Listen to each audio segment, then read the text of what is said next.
Bom dia, galera. Bom dia. Vamos colocar a presença no chat. Bom dia. Tudo bem, Matheus? Tudo ótimo, professora? Tudo jóia, graças a Deus.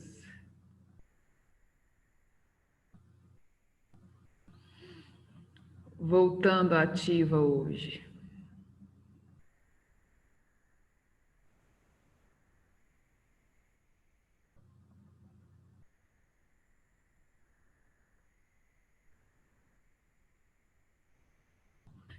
Queridos, nós vamos continuar o nosso conteúdo, né?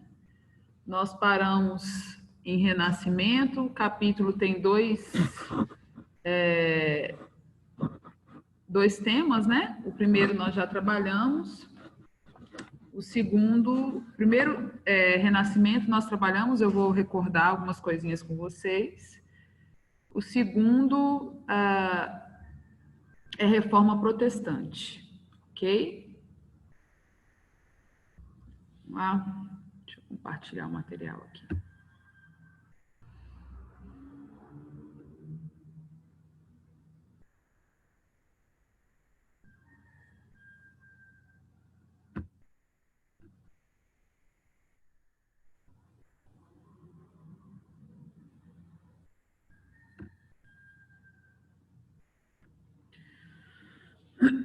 Na nossa última aula, antes do recesso, nós trabalhamos o Renascimento.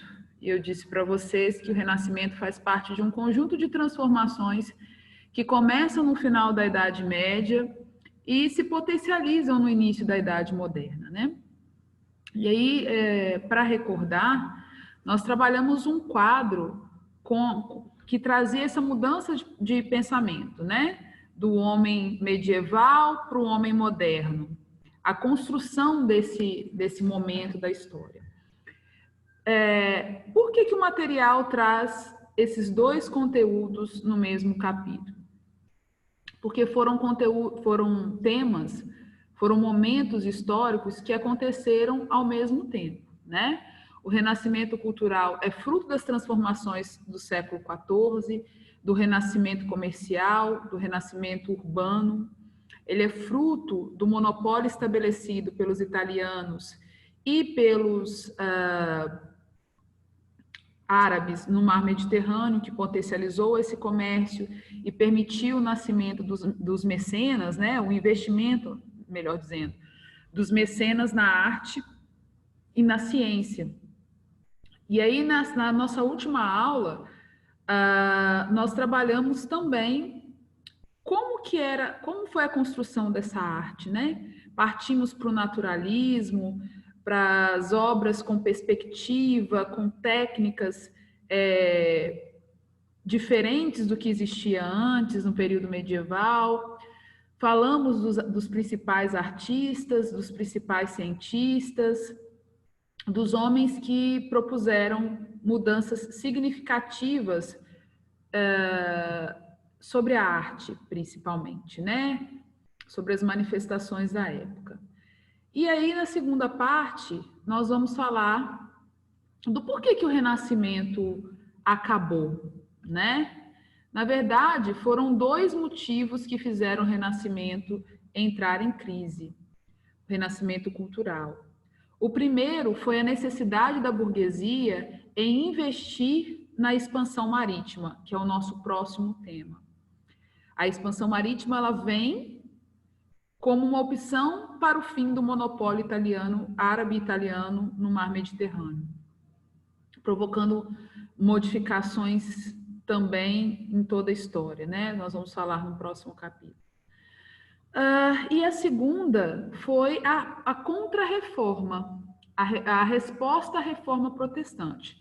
Por isso que a gente vai começar a falar da reforma protestante hoje.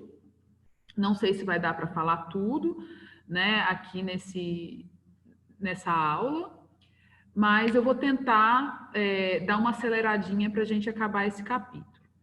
Primeira coisa que eu queria trabalhar com vocês é o significado da palavra reforma, ok? Quando eu vou reformar uma casa, eu troco janelas, eu troco portas, eu pinto paredes, mas a estrutura da casa permanece a mesma, ok? E é sobre isso que eu gostaria que vocês entendessem sobre a Reforma Protestante. A primeira igreja criada pelo cristianismo foi a Igreja Católica. Nós vamos perceber, a partir das cruzadas, da peste negra, questionamentos em relação a essa igreja, ao poder dessa igreja, e isso vai trazer uma crise de valores dentro da igreja, que no século XVI vai chegar ao auge provocando essa reforma, que nós chamamos de Reforma Protestante. Reforma por quê? Porque ela vai modificar algumas coisas estabelecidas pela igreja durante muito tempo. E ela vai criar novas igrejas que irão interpretar de forma diferente as mesmas escrituras. Então, quando nós falamos de religião cristã, nós falamos de um conjunto de igrejas. Todo mundo que acredita em Cristo como Messias é cristão. E o cristianismo foi dividido a partir da Reforma Protestante em vários grupos, né? É correto falar crente? É correto falar evangélico? Não, não é correto. A forma correta de se falar é protestante mesmo. Porque crente é aquele que crê.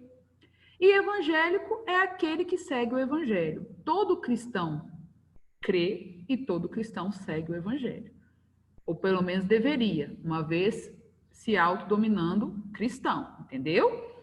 Então, a forma correta de se falar, de se referir, é protestante. Aquele que não é católico, que foi a primeira igreja cristã, é protestante. Independente se ele é maranata, se ele é assembleia, se ele é testemunha, se ele é Deus é amor, ele é protestante. Ou seja, o grupo dele questionou a estrutura estabelecida pela Igreja Católica durante toda a sua criação e seu desenvolvimento na Idade Antiga e na Idade Média, ok? Então, nós vamos falar agora por que isso aconteceu, né? Relembrando alguns fatos. A Igreja Católica na Idade Média era senhora. A grande senhora feudal, ela tinha um poder universal. Nós falamos do teocentrismo, do poder que essa igreja tinha dentro da sociedade, do quanto ela era respeitada e essa relação de medo que existia, né, em relação ao poder dessa igreja, o céu, o inferno, tudo aquilo que nós falamos lá na Idade Média. Só que antes mesmo da Idade Média acabar, algumas coisas passaram a ser questionadas. Dentre elas, a tradução da Bíblia, a forma como a igreja, os líderes da igreja viviam, né, as condições que eles viviam, o dízimo, a riqueza. Então, essas manifestações, apesar de existir um ano, né, 1518 é uma data a se lembrar por conta de Lutero e tudo mais. 2018 agora se comemorou os 500 anos da Reforma Protestante. Nós não podemos estabelecer uma data específica para tudo isso, uma vez que foi um movimento que começou ainda no século XIV, tá? Então, vamos falar dos antecedentes. O que acontece antes da Reforma, né? A igreja ela vai começar a perder na Idade Média ali uma certa força a partir dos questionamentos que aparecem das cruzadas que não atingiu o objetivo religioso e depois da peste negra, se somando aí a riqueza que a igreja vai acumular, né? Então, entre os séculos XIV e o século XVI, vários movimentos vão favorecer a esse processo. Dentre esses movimentos, nós temos os pré-reformadores. E aqui eu trouxe dois caras para vocês. Observem a data, né? O Riff viveu no século XIV, o Hus entre o século XIV e o século XV. Esses dois são considerados pré-reformadores. Por que pré-reformadores? Porque eles... Só um minutinho que eu estou olhando o chat para ver se tem pergunta, mas é só presença, né? Pré-reformadores, porque eles fazem parte de um grupo que lutava pela tradução da Bíblia, para um diálogo mais direto com a população, mais simples, entendeu? Então, eles começam a questionar isso ainda durante a Idade Média, né? E esses questionamentos que levam às primeiras traduções, esses questionamentos que vão aos poucos trazer, assim, uma mudança de olhar, é o que elabora as causas para esse movimento que nós denominamos, chamamos de reforma protestante, tá? Aí aqui eu trouxe as causas para vocês, as principais causas desse movimento, né? A principal delas, né, com certeza, é o luxo exacerbado que o alto clero vivia durante a Idade Média. Eu falo alto clero porque o baixo clero, aquele que ia aos feudos, que convivia com a população mais simples, passa também dificuldade durante o período de decadência da Idade Média, né? Então, o questionamento era: se existem pessoas passando dificuldade, por que o alto clero vive em condição de extrema riqueza, né? A igreja continua acumulando terras, ela era senhora feudal, dona de 1/3 de quase todas as terras da Europa na época. O segundo ponto a analisar seria a usura. Quando eu uso esse termo, poucas pessoas ainda usam esse termo, né? Quando você fala de usura, você fala de uma pessoa pão dura, miserável, né? Assim, que não gosta de gastar dinheiro. Esse termo é um termo da época que nós estamos estudando. No final da Idade Média, nós vamos viver a potencialização da burguesia, o nascimento dela, a potencialização dela. E junto com ela nasceram os banqueiros, os bancos e os banqueiros, obviamente, né? Os donos dos bancos. E os bancos sobreviviam de quê? Os bancos sobrevivem de quê?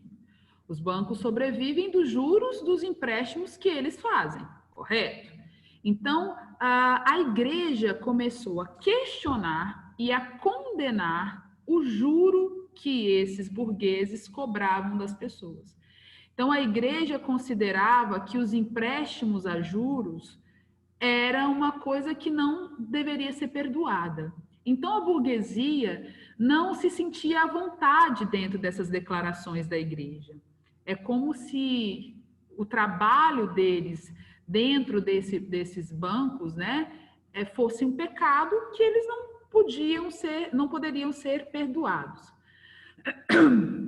Isso causou um mal-estar muito grande entre duas classes que nessa época precisavam, assim, tinham dentro da sociedade uma força muito grande. A igreja, obviamente, e a burguesia agora em ascensão, tá?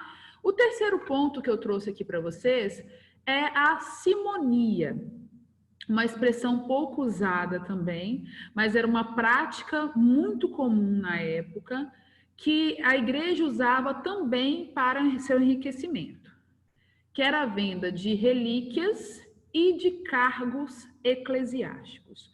O que seriam as relíquias? As relíquias eram objetos, símbolos da igreja, que eles vendiam como se representasse o culto à religião.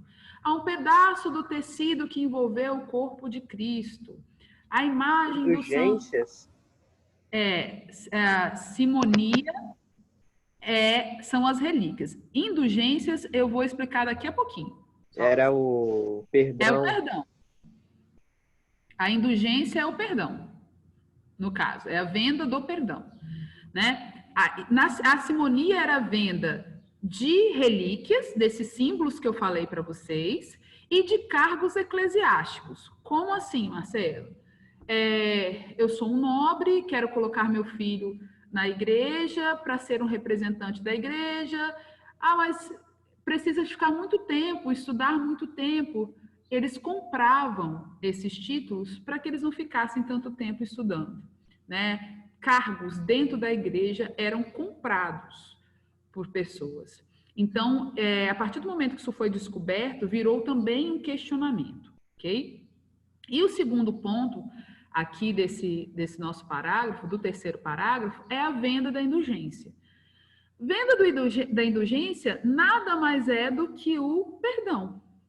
Quando nós falamos lá atrás de que Deus na Idade Média era visto como Deus que punia os seus erros e que muitas coisas, muitos desejos, muitos pensamentos eram vistos como pecado, e aí eu falei também, né, dessa questão do céu e do inferno que Dante narra lá na Divina Comédia,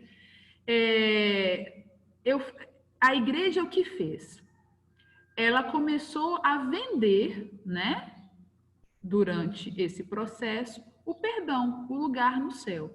E aqui eu acho muito importante falar mais uma vez que quando eu falo da igreja medieval, eu estou falando de uma igreja que já foi modificada, que já pediu perdão pelos seus atos, que reconhece os erros cometidos nesse período, tá, gente? Mas que é necessário estudar, porque, infelizmente, apesar de 500 anos aí de história corrida, ainda existem aqueles que acreditam na possibilidade da compra desse lugar no céu, de que seus pecados não seriam perdoados, né? Hoje, a grande maioria que acredita em Deus, acredita num Deus de misericórdia, que vai lhe perdoar, independente se um membro da igreja disse ou não isso, né? Naquela época era muito importante para as pessoas, porque elas viviam esse dilema, né? Entre o céu e o inferno, e o medo, enorme medo, de ser castigado pelos seus atos. Então as pessoas compravam como? Com dinheiro, com terras, com animais, o direito de ter esse lugar no céu após a sua morte, tá? Então, venda de indulgências é isso. O próximo ponto, na verdade, não é um movimento da igreja, mas é um movimento histórico que acaba colaborando para os movimentos que nós vamos estudar, é a invenção da prensa móvel, né? A prensa móvel, o que ela vai fazer? Ela vai facilitar a divulgação dos textos durante esse período. Então, ela aparece como causa na Reforma Protestante, mas também aparece como causa lá no Renascimento, que nós falamos na aula passada, e vai aparecer também na expansão marítima, porque a partir do momento que eles conseguiam imprimir esses textos começaram a chegar de forma mais rápida a vários pontos da Europa, e as pessoas começaram a ler e a compreender o que estava acontecendo e emitir opiniões sobre aquilo. Então, a partir do momento que a prensa móvel começou a divulgar essas ideias, né, permitiu, dentre outras coisas, que a Bíblia fosse traduzida, né, em diferentes momentos, em diferentes línguas e lugares. Por isso que também a Bíblia é questionada em alguns pontos. Existem até teorias que dizem que alguns livros foram tirados nessa tradução, né? Vários pontos que não cabe aqui discutir agora, mas que é importante que vocês saibam, tá? Bom, aí, uma vez agora você sabendo as causas, né? Nós precisamos falar dos homens, dos reformadores, né? Os homens que irão modificar a estrutura cristã no século XVI, reformar a estrutura cristã, né? Primeiro, Lutero, que é o maior símbolo de tudo isso, é o primeiro homem a lutar por isso, é excomungado pela igreja, daqui a pouco nós vamos falar. Depois, João Calvino, que junto com Zwinglio propõe aí o calvinismo, que é uma reforma abraçada pela burguesia, e eu vou falar para vocês daqui a pouco por que a burguesia se simpatizou tanto com as falas de João Calvino, tá? Simons, que é um anabatista, né, defendia um novo batismo, uma reforma mais radical, e Henrique VIII, rei da Inglaterra, nós já falamos dele em absolutismo monárquico, que propõe a reforma anglicana, que não só modifica a estrutura religiosa da Inglaterra, como também vai modificar a sua estrutura econômica, né? Que é através da reforma protestante anglicana que a Inglaterra vai modificar a sua estrutura econômica também, investindo na navegação. Vamos falar primeiro de João Calvino, né? Porque é ele que dá início a esse processo de reforma na Alemanha. Quando você for estudar lá no seu material a reforma protestante, lembrando que nós estudamos absolutismo monárquico, e ao estudar absolutismo monárquico, eu dividi com vocês o absolutismo nos países que adotaram a reforma e nos países que não adotaram a reforma, né? Como foi o absolutismo nos estados que permaneceram católicos. Eu preciso lembrar que a reforma, ela começa na Alemanha.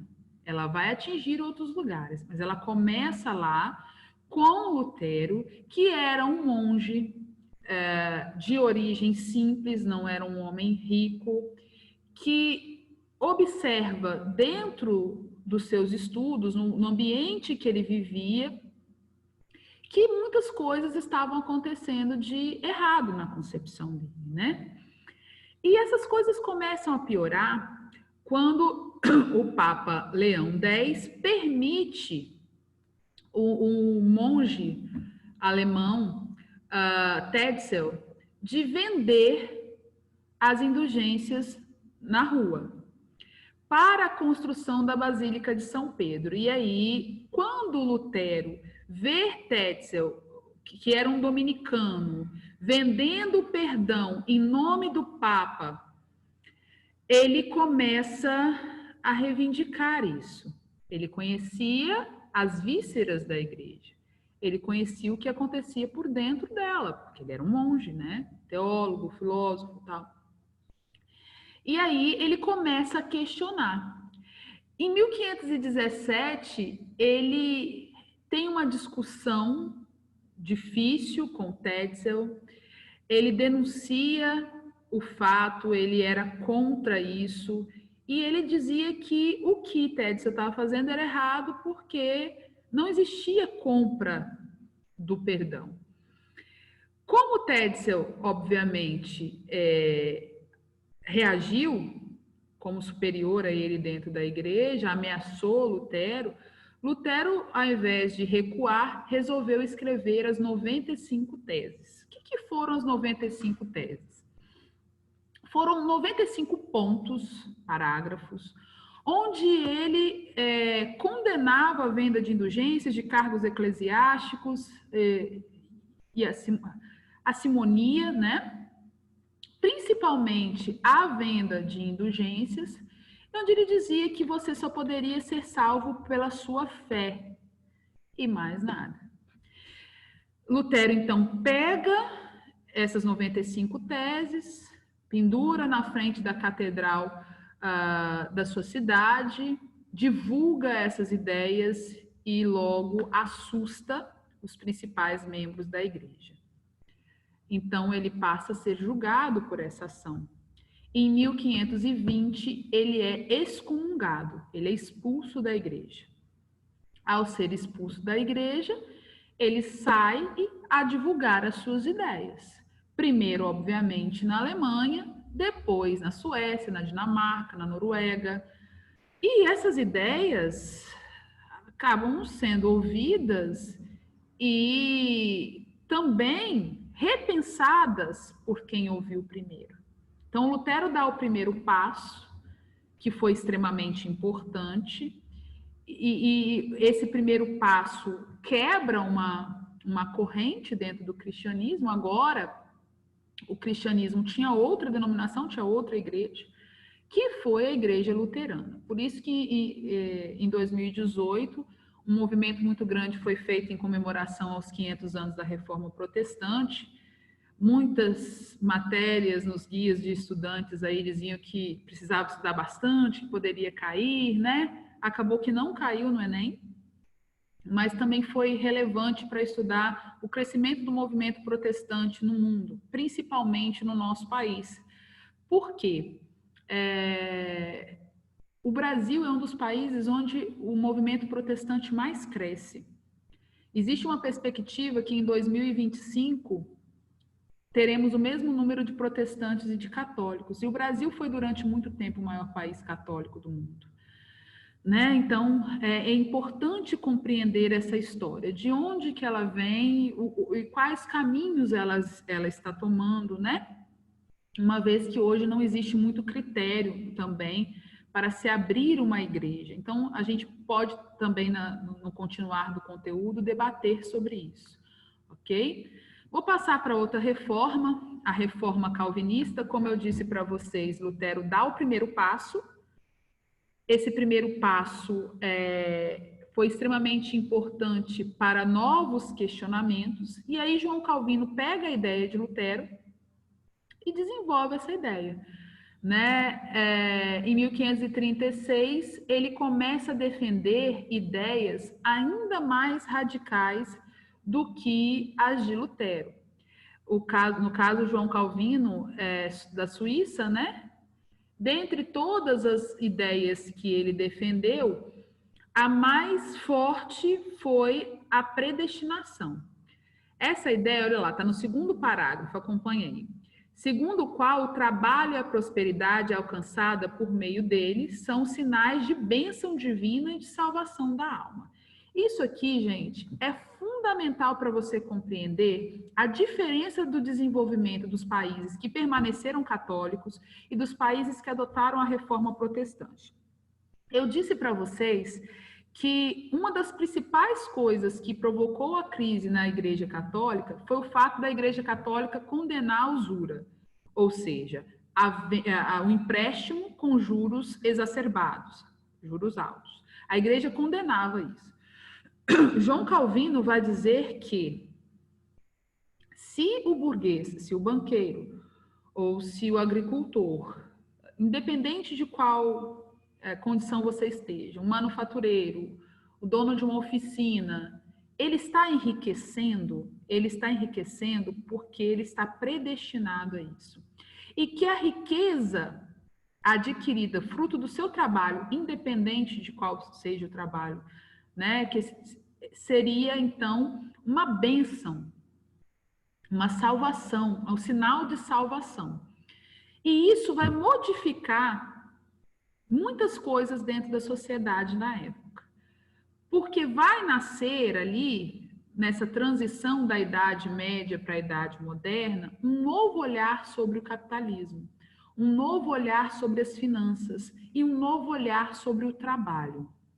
O trabalho vai ser visto como uma ponte para a salvação. Então, as pessoas... Qual a ideia que vai ser vendida ali? Se eu acordar cedo, junto com... O sol nasceu, eu acordei, comecei a trabalhar, o sol se pôs, eu fui para casa cuidar da minha família, dormir, eu estou servindo, de certa forma, ao planeta, a Deus, e tudo aquilo que eu ganhei ali é fruto do meu trabalho, portanto, é bênção de Deus. Lá no século XIX, Weber vai chamar esse momento de capitalismo protestante. Por quê? Esse movimento histórico, que é religioso, mas também é histórico, né? Ele vai olhar de uma forma diferente para o acúmulo do capital, ligando esse acúmulo a uma concepção religiosa, entendeu? Então, nesses países, onde na Alemanha, na Suíça, na Dinamarca, onde a reforma calvinista foi forte, as pessoas vão criar um novo estilo de vida. E esse estilo de vida vai ser baseado no trabalho. Os jogos serão condenados, a bebida será condenada, e a pessoa vai alcançar esse céu, esse paraíso que tanto se almejava através do seu trabalho na terra, na sua oficina, entendeu? Então, na estrutura de desenvolvimento, os países que a reforma protestante foi mais forte nós vamos ver uma outra forma de organização econômica. Enquanto nos países que permaneceram católicos, o mercantilismo vai se estender durante muito tempo, até o século XVIII, tá? Então, aqui nós vamos perceber um certo liberalismo econômico diferente do que acontecia nos países que permaneciam católicos, tá? Portanto, com esse discurso, João Calvino conseguiu abraçar a burguesia. Então, a burguesia, quando ouve João Calvino falar, nossa, o trabalho, como assim? O trabalho vai me promover, vai me dar um lugar no céu? Que maravilha! Então, a burguesia vai abraçar esse homem. E essa igreja vai crescer muito, vai chegar a vários lugares da Europa e também no continente americano, tá? Olha só, na França, quando a França permanece católica até o século XVIII, até a Reforma Protestante, até a Revolução Francesa. O reino era católico, mas a Reforma chega lá, ok? Na França, os calvinistas eram chamados de huguenotes. Na Inglaterra, eles ficaram sendo chamados de puritanos, por isso que no século XVII tem a Revolução Puritana, né? E na Escócia, assim como no continente americano, eles eram chamados de presbiterianos. Então, se você é presbiteriano, a sua base histórica é a de João Calvino, né? Da Reforma Calvinista, ok? Alguma dúvida até aqui, primeiro ano? Posso continuar? Posso? Pode. Então vamos lá, vou passar para a reforma anglicana. Eu já falei um pouco dessa reforma com vocês, a gente precisa pontuar aqui novamente, né? Porque foi uma reforma que foge das concepções de questionamento religioso. Na verdade, foi uma questão pessoal, né? O rei da Inglaterra, Henrique VIII, era casado com Catarina de Aragão e ele se apaixona por outra mulher, ele se apaixona por Ana Bolena. E ele busca ajuda papal para se separar de Catarina de Aragão para se casar com Ana Bolena. Sendo que nós sabemos que até hoje a Igreja Católica não aceita casamentos de divorciados. Casamento na Igreja Católica é o seguinte, você casa uma vez. Se você ficou viúvo, aí você pode se casar novamente dentro da igreja. Caso contrário, não. Henrique VIII já tinha um histórico de viuvez, já tinha um histórico de outros casamentos, mas ele se apaixonou loucamente por essa mulher, ele queria de qualquer jeito casar-se com ela. A Catarina era uma herdeira, né, espanhola, uma mulher muito ativa, não seria fácil para ele eliminá-la da vida dele. Então, ele resolve, então, buscar ajuda papal. E o Papa se nega a fazer isso. Não, eu não posso fazer isso porque eu só poderia te casar novamente se você ficasse viúvo. Henrique VIII, com orgulho ferido, resolve voltar e criar uma igreja onde ele pudesse casar quantas vezes ele quisesse. Só que as coisas vão um pouco além disso. Para criar essa igreja, ele pede ajuda ao parlamento e ele aprova uma lei onde ele conseguiria ali confiscar todas as terras, todos os bens da Igreja Católica dentro do território inglês. Então, ele vai, convoca o parlamento, diz que queria criar uma nova igreja, vai lá, decreta que tudo aquilo que pertencia à Igreja Católica dentro da Inglaterra, nesse momento passaria a pertencer ao seu reino. Ele pega esses bens da Igreja Católica e investe na navegação, ok? Foi simples? Não foi simples. Por quê? A Igreja inglesa se separa totalmente da Igreja Católica Romana. Nascia uma nova igreja, a Igreja Anglicana, que seria a igreja oficial do reino inglês, impondo, portanto, à população essa religião, essa igreja, perdão. Só que no momento da Reforma Protestante, a Inglaterra tinha católicos, a Inglaterra tinha calvinistas e a Inglaterra agora também tinha anglicanos. Qual era o interesse de Henrique VIII? O interesse de Henrique VIII é que a igreja anglicana se tornasse a maior igreja dentro do território inglês, uma vez que ele era a maior autoridade dessa igreja. Então, a Inglaterra vai vivenciar inúmeros conflitos por conta disso. Conflitos entre puritanos que eu estou falando é calvinistas, tá? Lembrando que é a forma como os ingleses chamavam os calvinistas. Puritanos, calvinistas, anglicanos e católicos. Aquela confusão. E essa confusão, durante um certo tempo, vai trazer muitos problemas para o reino inglês. Tantos problemas que no século XVII, muitas pessoas vão sair da Inglaterra tentando uma vida melhor e vão morar aqui no continente americano. Tem pergunta no chat ou é presença?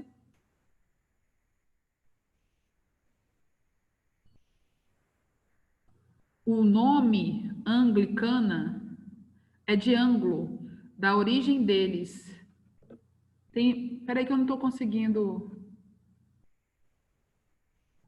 É da origem deles, para se separar da romana, entendeu? Os ingleses, eles têm uma origem linguística diferente dos outros países que nós estamos falando até agora. Então, a origem da língua deles, por isso vem essa denominação. Quando nós chegamos a esse momento, a Inglaterra vai viver tantos conflitos religiosos que vai provocar migrações. Então, muitas pessoas virão viver no continente americano pela liberdade religiosa também. Isso leva a uma consequência também histórica, né? Porque os Estados Unidos é o país que mais tem protestantes no nosso continente, mas a formação dele foi uma formação feita por protestantes que fugiam das perseguições religiosas que aconteciam na Europa. Marcela, essas perseguições religiosas eram violentas? Gente, a Inglaterra e a França, por motivos diferentes, viveram perseguições religiosas intensas, tá? Uma delas, inclusive, entrou para a história de tão sangrenta que foi a noite de São Bartolomeu. A noite de São Bartolomeu foi um marco na história do cristianismo, né? Porque quando nós falamos de reforma, nós estamos falando da reforma dentro do cristianismo, né? Aconteceu em 1572, fruto das perseguições religiosas entre os reis católicos e os protestantes dentro da França. A França, ela permanece católica. Nós falamos lá em absolutismo monárquico que a França, apesar de tudo que aconteceu na Europa, ela continua extremamente católica e os reis utilizavam a teoria do direito divino para se manter no poder. A noite de São Bartolomeu, então, ela vai provocar um impacto muito grande nessa história. Foi uma noite agitada de conflitos entre católicos e protestantes, que desencadeia semanas de conflito. O movimento é reprimido, mas 100 mil pessoas mais ou menos morrem, 100 mil huguenotes, que na época, né, era como os calvinistas eram chamados dentro da França, né? Lembrando que a França, durante um certo tempo, deu uma liberdade religiosa aos protestantes com o Edito de Nantes, mas depois isso é retirado. Então, para que prevalecesse o direito divino dos reis, aquela aproximação da igreja com os reis franceses. E aqui nós vamos passar para o último ponto para terminar esse conteúdo. Contra-reforma aí está separado, não se escreve mais assim, tá? Contra-reforma agora é junto e com 2 R's. Eu tenho até dificuldade de escrever isso até hoje, eu acho muito estranho, mas hoje se escreve junto com 2 R's. A Contra-reforma foi a resposta da igreja a tudo que estava acontecendo. Deixa eu falar uma coisinha. Outro movimento que aconteceu e que buscava redefinir busca de novos dogmas e um novo olhar, dentre outras coisas, do batismo, foi o movimento anabatista, que dá origem às igrejas batistas, tá? O que foi, então, a Contra-reforma? Vamos lá. Houve um processo de reforma, questionou a estrutura da igreja. A igreja, então, precisava dar uma resposta, uma vez que ela estava perdendo fiéis. O que se esperava da igreja nesse momento? Então, que ela recuasse e buscasse uma nova postura, né? Mas o que a igreja faz? Ela cria alguns órgãos e ela redefine novos movimentos, mantendo o que ela tinha de mais forte, que é o Tribunal de Inquisição, tá? Então, olha lá. Uma das primeiras coisas que ela faz é coordenar um conselho, Concílio de Trento. Foi uma reunião que buscava ali com os principais membros da igreja redefinir algumas coisas. Então, esse concílio, ele define que o Tribunal de Inquisição, que era o instrumento de perseguição aos hereges, iria permanecer, e ele permanece nos países católicos até o século XVIII, iniciozinho ali do século XIX em algumas regiões. O Tribunal de Inquisição, então, permanece como o principal instrumento de deter o que eles chamavam de heresia. Esse concílio, ele cria uma lista de livros que eram proibidos de serem lidos, o Index, e isso prejudica, dentre outras coisas, o renascimento cultural e o renascimento científico, porque nessa lista de livros estavam os livros desses cientistas, porque as teorias da igreja eram questionadas nele, então eles vão proibir a leitura de cientistas da época, o que atrasa, né, o movimento, e vão criar também um novo órgão, um novo movimento, que nós chamamos de Companhia de Jesus. E aí a nossa história vai se aproximar bastante da história que estamos vivendo ali, que estamos falando aqui. Por quê? O Brasil, o continente americano, ele foi colonizado com a ajuda de jesuítas. Boa parte dele, a parte espanhola e a parte portuguesa, teve a ajuda dos jesuítas. O que foi, então, a Companhia de Jesus? Foi uma ordem religiosa que escalava padres que estivessem disponíveis a sair do lugar onde viviam para poder participar de missões, catequizando pessoas mundo afora. Então, a Companhia de Jesus, criada por Inácio de Loyola, que teve um papel importante nesse processo de dominação do nosso território, nasce nesse momento. Então, eles passam a fazer parte da expansão marítima e do processo de colonização, tanto português quanto espanhol. Esses homens abandonavam suas terras de origem, vinham para cá, iam para a África e participavam de um movimento para aprender a falar a língua da população nativa e catequizá-las, ou seja, transformá-las em cristãos, desconsiderando os aspectos religiosos e culturais desses povos. Então, o movimento jesuíta, a Companhia de Jesus, na verdade, ela vai impor essa religião, desconsiderando os aspectos culturais desses povos antes da chegada dos europeus aqui, antes da chegada dos europeus na África, na Ásia. Entendeu? Então, os jesuítas, eles tinham esse papel. Na nossa história aqui, o principal jesuíta foi o padre Anchieta, que tem uma participação muito grande na história do Brasil e na história do Espírito Santo, uma vez que ele viveu aqui, tá, galera? Ele viveu no Espírito Santo, ele fez parte ativamente da nossa colonização, ok? Temos 2 minutos aí, alguma dúvida? Não, acho que é tudo. Eu queria agradecer a presença de vocês aqui hoje, dar boas-vindas ao nosso 2º semestre. É inacreditável que ainda estamos distantes, né? Mas estamos distantes e fortes, tentando fazer o melhor para que vocês não fiquem sem aprender de alguma forma. É extremamente importante que vocês continuem acompanhando as coisas lá no Alunos Book e principalmente, né, que se esforcem para manter uma rotina para que lá na frente esse momento não nos cause mais prejuízo, tá? É bom tê-los aqui mais uma vez. Gostaria de agradecer e dizer que estou disponível. Em caso de dúvidas, podem me procurar pelo WhatsApp, ok? Queridos, até sexta-feira, se Deus quiser.